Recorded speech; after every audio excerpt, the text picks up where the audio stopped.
Hello everybody, welcome to my channel Grammar Fun. My name is Jaya and we will be learning grammar together. The chapter which we are going to look at today is chapter number 17, that is clauses. To begin with, let us see what do we mean by phrases. A phrase is a group of words that make some sense but not complete sense. It is used as part of a sentence. It does not have its own subject and finite verb. So, a phrase is just a group of words which gives us some sense but not completely like a sentence. It is actually a part of a sentence. It is not a sentence but a part of it. Okay, it does not have its own subject and finite verb. Now, in a phrase, you will not have a subject and a main verb together. If there is a subject and a main verb together, that will become a sentence. But in a phrase, either there will be a subject or there will be a verb. Or sometimes both of it won't be there. So that is phrases. Now let us look at what is clauses. A clause is a group of words with its own subject and finite verb. Now when we saw phrases, we said a phrase does not have its own subject and finite verb, whereas a clause has its own subject and finite verb. Finite verb means the main verb. For example, this is Meena who plays with me every day. So if you just look at the sentence, actually there are two sentences in this. The first one is this is Meena. The second one is who plays with me every day. So this is actually a clause. It is like a sentence. There are two type of clauses. So first one is independent or main clause. So in this, if you look at the words independent, it means not dependent on somebody. It does not need a support.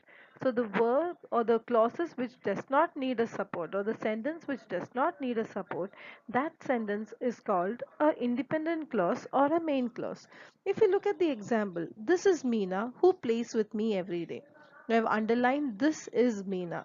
These words in the above sentence, this is Meena, is the main or independent clause, as it can stand by itself and does not need any help.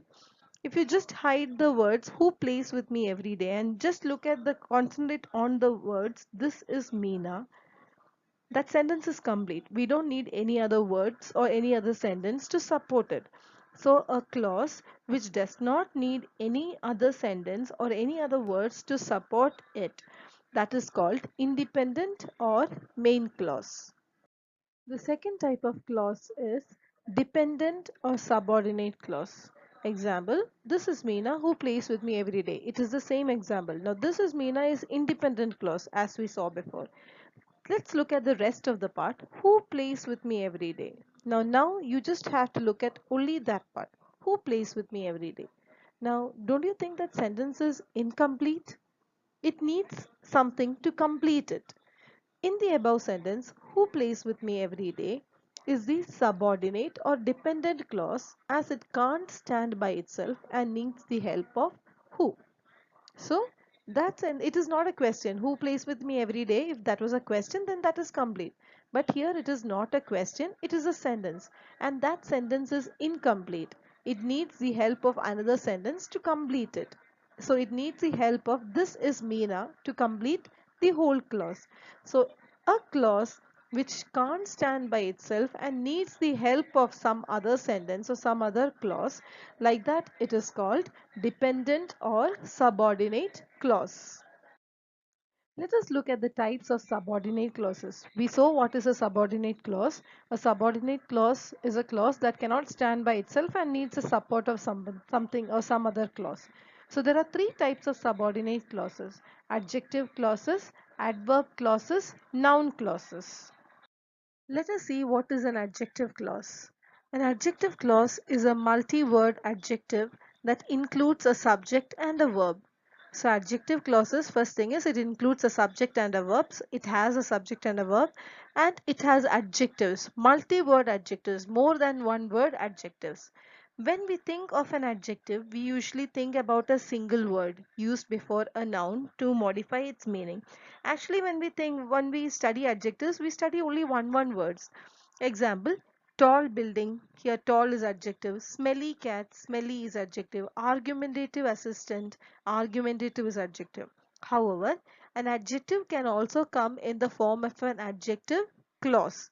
An adjective clause usually comes after the noun it modifies. So adjective will be after the noun which it is telling and is made up of several words which, like all clauses, will include a subject and a verb. So an adjective clause is actually having a subject and a verb and more than one adjectives next to the noun it modifies. It will start with a relative pronoun. Which are the relative pronouns? Who, whom, whose, that, or which. Or a relative adverb, when, where, or why. So, an adjective clauses actually starts with these words. It will have a subject and a verb, as I said before. It will tell us something about the noun. That is the function of an adjective. Example, my brother, who claimed to have a limp. So, who is a relative pronoun. Claim to have a limp is telling more about the brother. So, that whole clause is adjective clause sprinted after the bus. After adjective clause, we have the adverb clauses. An adverb clause is a group of words that is used to change or qualify the meaning of an adjective, a verb, a clause, another adverb, or any other type of word or phrase with the exception of determiners and adjectives that directly modify nouns. So, you know what is the function of an adverb when we studied adverb? Adverb actually modifies a verb or it tells us more about the verb. So, here the clause which tells us more about the verb is actually called adverb clauses. For example, Jennifer scrubbed the bathtub. Now, which is a verb in this? Scrubbed. So, scrubbed until her arms ached. So we are telling how she scrubbed or till when she scrubbed. So you're telling more about the verb. So that clause is called the adverb clause. So here the adverb clause is until her arms ached. And last we have the noun clause. A noun clause is a clause that functions as a noun. So which is functioning as a noun or which is doing the job of a noun, that clause is called a noun clause. Like all clauses, a noun clause has a subject and a verb. So we said that a clause will always have a subject and a verb. Lots of noun clauses start with that, how, or a WH word. Example, why, what, there are lots. Okay. Noun clauses can function as subject or objects. For example, I believe that everything happens for a reason. So that everything happens for a reason is a noun clause. How do I know what I think until I see what I say? So what I think is the next noun clause. I hope you have understood this chapter. Thank you for watching and have a nice day.